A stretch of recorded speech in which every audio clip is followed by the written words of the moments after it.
News नशा, आदत हर खबर की। नमस्कार, मैं हूं शिवम। आप सभी का बहुत स्वागत है न्यूज नेशा में। उत्तर प्रदेश में जब से भारतीय जनता पार्टी को करारी शिकस्त मिली है लोकसभा चुनाव में, तब से हालात बहुत उलझे हुए चल रहे हैं भारतीय जनता पार्टी के लिए भी और उन तमाम समर्थकों के लिए भी जो लगातार मोदी और योगी के साथ भारतीय जनता पार्टी को मजबूत करने की कोशिशों में जुटे रहे पिछले 10 सालों से। लेकिन इन हालातों पर अभी मौजूदा वक्त में क्या कुछ हो रहा है, उसको कैसे डैमेज कंट्रोल करने की कोशिश की जा रही है, क्या वाकई में योगी आदित्यनाथ और अमित शाह के बीच में सब कुछ सामान्य नहीं है? ये सवाल इसलिए खड़ा हो गया है क्योंकि अनुप्रिया पटेल हाल के दिनों में बड़ी चर्चाओं में है। लोग ये कह रहे हैं कि अनुप्रिया पटेल को योगी आदित्यनाथ से क्या परेशानी है। ऐसे वक्त में ये सवाल उठ रहा है जब योगी आदित्यनाथ उत्तर प्रदेश में जो भारतीय जनता पार्टी को करारी शिकस्त मिली लोकसभा चुनाव में, उसकी समीक्षा में लगे हुए हैं और संघ भी अब इसमें दखल दे रहा है।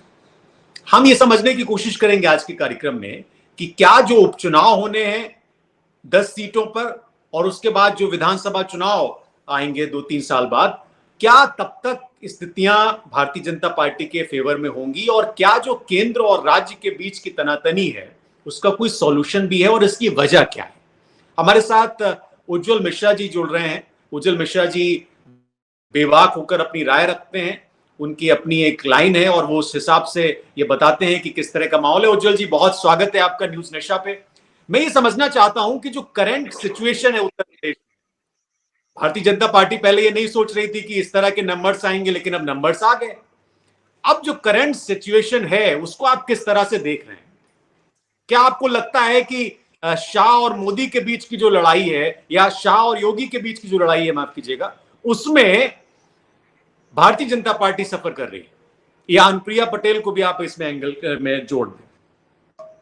देखिए, ये तो एकदम सत्य है कि भारतीय जनता पार्टी सफर कर रही है 2019 के बाद से।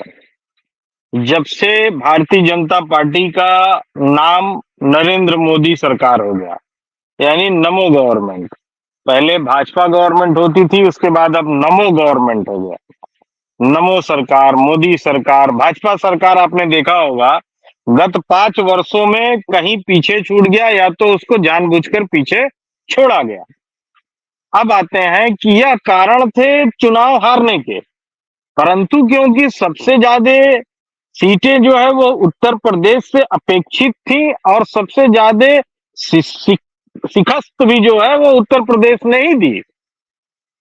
तो अब अपने ऊपर हम स्वयं अहंकारी हैं, हम स्वयं कार्यकर्ताओं का हनन कर रहे हैं। इससे बचने के लिए दिल्ली उत्तर प्रदेश के मुखिया के ऊपर ठिकरा फोड़ना चाहती है, परंतु उत्तर प्रदेश इसका श्रेय नहीं लेना चाहता कि भैया हमारे वजह से नहीं आ रहे हो, अपने वजह से आ रहे हो। तो ये तनातनी है, लेकिन किसी भी तरीके से केंद्र यह चाहता है कि नहीं, योगी जी की वजह से आ रहे हैं, परंतु उत्तर प्रदेश का बच्चा बच्चा जानता है कि अगर वह 35-40 सीट भी अगर मिली जो वह योगी आदित्यनाथ जी के वजह से मिली, नहीं तो वह भी हार जाते। नहीं, लेकिन तो उज्जवल ये जी, आप पहले भी इस तरह की बात कहते रहे हैं। मैं ये जानना चाह रहा हूं कि 24 का चुनाव भारतीय जनता पार्टी ने तो मोदी जी के नाम पे लड़ा, 19 का चुनाव भी मोदी जी के नाम पे लड़ा। तमाम सर्वेज में, तमाम तरह की चीजों में ये कहा गया कि मोदी जी ही एक ऐसा नाम है जिससे कैंडिडेट कैसा भी हो भाजपा जीत लेगी। तो आप इतना क्रिटिसाइज क्यों कर रहे हैं? आप भी तो लंबे समय तक इसी विचारधारा को आगे बढ़ाते रहे ना। नहीं नहीं, योगी देखिए, जी पे सवाल क्यों खड़े हो रहे हैं कि योगी जी के प्रशासन ने काम नहीं किया? मैंने कभी भी किसी एक व्यक्ति की तारीफ नहीं की कि मैंने हमेशा पार्टी नीति को आगे लेकर सोचा है और समझा है।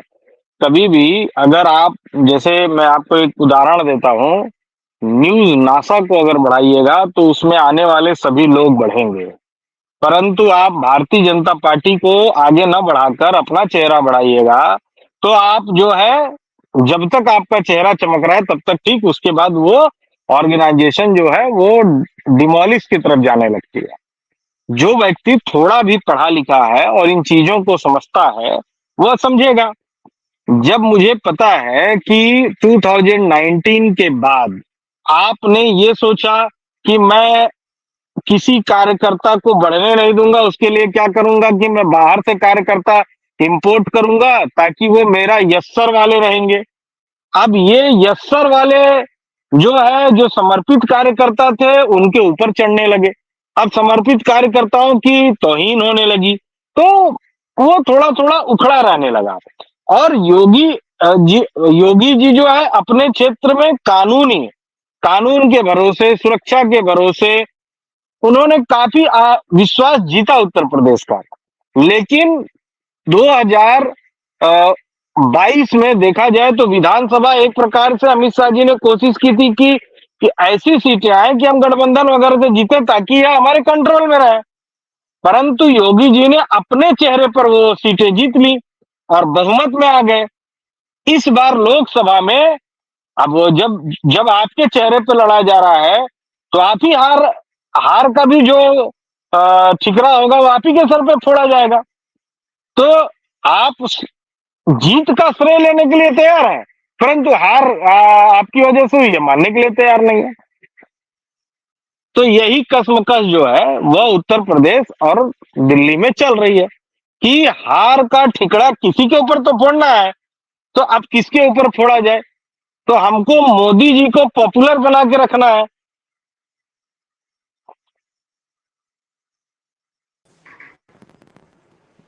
मोदी जी को हमें पॉपुलर बना के रखना है, और मोदी जी को पॉपुलर अगर बना के रखना है तो इसका जो ठिकरा है वो योगी जी के ऊपर फोड़ना पड़ेगा।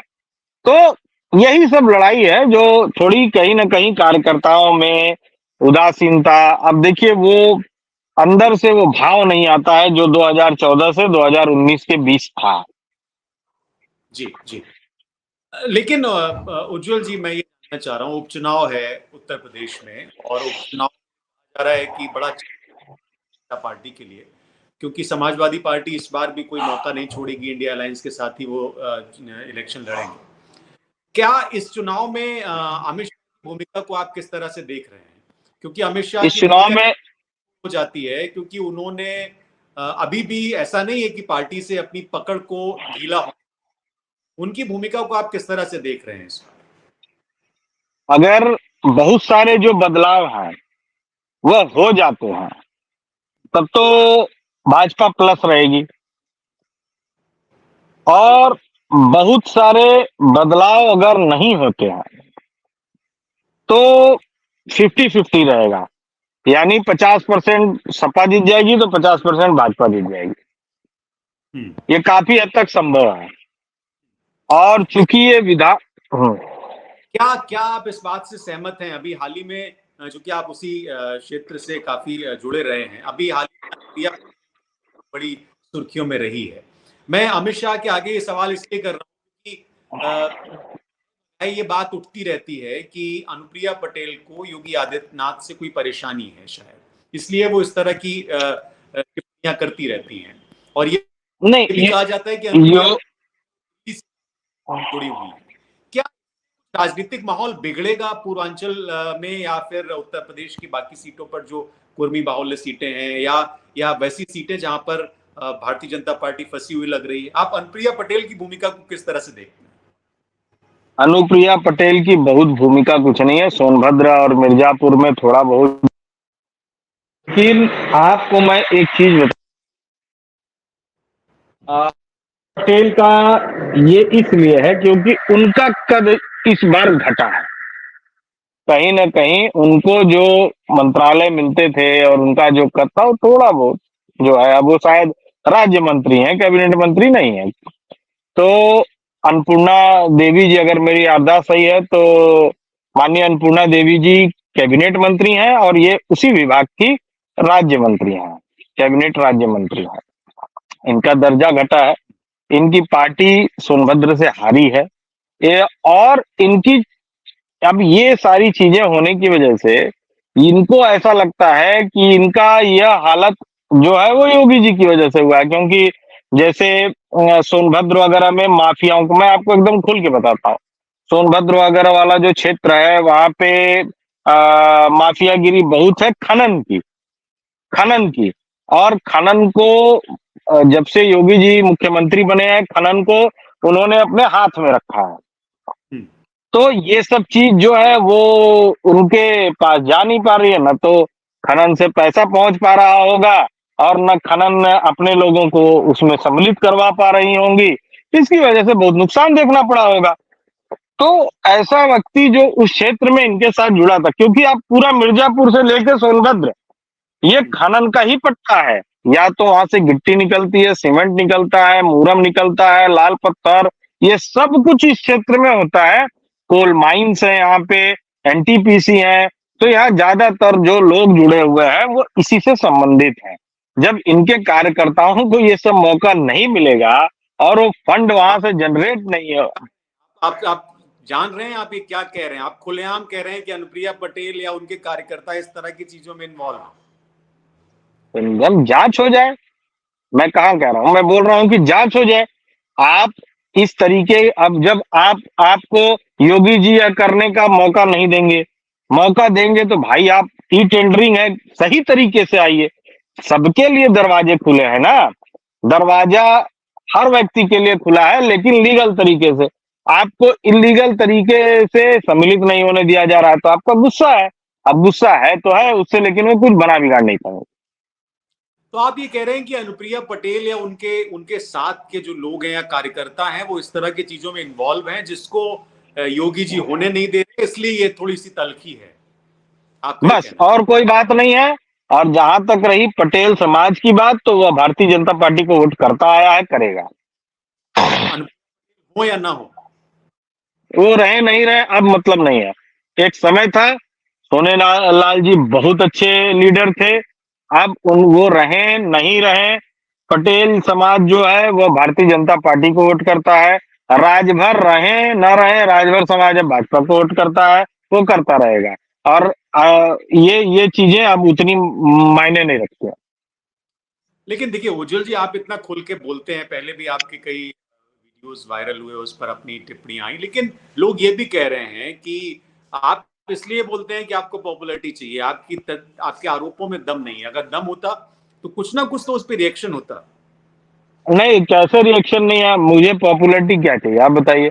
मैं कौन सा किसी से टिकट मांग रहा हूँ? जितना पॉपुलर होना है मुझे, उतना पॉपुलर मैं अपने क्षेत्र में हूँ। मुझे किसी पॉपुलैरिटी की आवश्यकता नहीं है।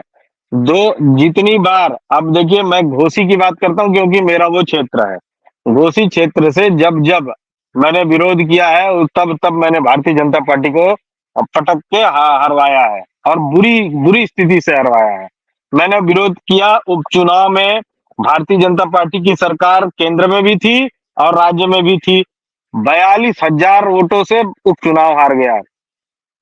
उसके बाद लोकसभा में विरोध किया, 1,60,000 वोटों से राजभर जी चुनाव हार गए। तो आप अपने मन को बहलाने के लिए कहते रहिए पॉपुलैरिटी चाहिए। मुझे नहीं लगता है कि मुझे पॉपुलैरिटी चाहिए। चूंकि आप एक आरोप लगा रहे हैं किसी पार्टी पे या किसी नेता पे, मैं ये जानना चाह रहा हूं आपसे, फिर भी अनुप्रिया जी क्यों जुड़ी रही बीजेपी? क्या ये जो आपके आरोप हैं गंभीर आरोप हैं, इसके खिलाफ है बीजेपी की सरकार, लगातार बीजेपी की सरकार ये कहती है उत्तर प्रदेश में, फिर भी किसकी मदद से? क्या दिल्ली से पूरा सपोर्ट है अनुप्रिया पटेल को? उत्तर प्रदेश में पूरा सपोर्ट योगी जी को भी हाशिए पे डाला जा सकता है? देखिए, अगर उनको केंद्र से समर्थन न होता तो यहाँ पे डिप्टी सीएम बन सकती थी। पिछले 2 कार्यकाल में बन सकती थी ना। अब बोल दीजिए कि मैं जबरदस्ती बोलता हूँ, लेकिन ये गलत है। आप तर्क से मुझे बताइए ना, कि आप कुछ भी कह देंगे मैं नहीं मान लूंगा। मेरे तर्क का, आपके पास अगर तर्क शक्ति का जवाब देने का ताकत है तो तर्क से बात करिए। आप डिप्टी सीएम बन सकती थी, आप महिला भी थी, आप पिछड़ा भी थी, आप पटेल समाज से भी आती थी। आपके पास हर चारा था कि आप डिप्टी सीएम बन सकती थी, लेकिन आप किसी न किसी तरीके से जाके केंद्र में कैबिनेट मंत्री बनी। क्यों? आप स्वयं सोचिए कि क्यों बन गई भाई आप? अगर आपको यहाँ पे सारी चीजें उपलब्ध थी तो आप वहां जाके क्यों बन गए? शायद यहाँ डिप्टी सीएम उज्जवल जी, रहती तो। जी जी बात पूरी कर लीजिए। हाँ, डिप्टी सीएम अगर यहाँ रहते तो आपके लाव लश्कर भी ज्यादा रहते। एक केंद्र में एमपी रहने से और एक कैबिनेट मंत्री का राज्य में बहुत लाव लश्कर भी नहीं रहता, जिसका शौक जो है नॉर्मली पूर्वांचल के नेताओं को होता है। एक्चुअली पूर्वांचल में या उत्तर प्रदेश में नेता भौकाल के लिए जिंदा है, लेकिन उज्जवल मिश्रा न पॉपुलैरिटी के लिए जिंदा है न भौकाल के लिए। सत्य बोलता हूँ, बोलता रहूंगा। बहुत शुक्रिया उज्जवल जी हमारे साथ जुड़ने के लिए। निश्चित तौर पर ये अनुप्रिया पटेल का जो मामला है ये उत्तर प्रदेश में बहुत सवाल तो खड़े कर रहा है, लेकिन इसकी तह में जाने की भी जरूरत है कि अक्सर आखिर ये उठ क्यों रहा है। उज्जवल जी ने इशारा किया है, अब देखना है कि इस पर सरकार किस तरह से रुख रखती है अपना, खासकर उत्तर प्रदेश की सरकार। हालांकि योगी जी हमेशा इसको लेकर बहुत स्पष्ट अपनी नजर रखे हैं। बहुत शुक्रिया उज्जवल जी हमारे साथ जुड़ने के लिए, न्यूज़ नेशन के साथ जुड़ने के लिए। आप सभी दर्शकों का भी बहुत शुक्रिया, धन्यवाद।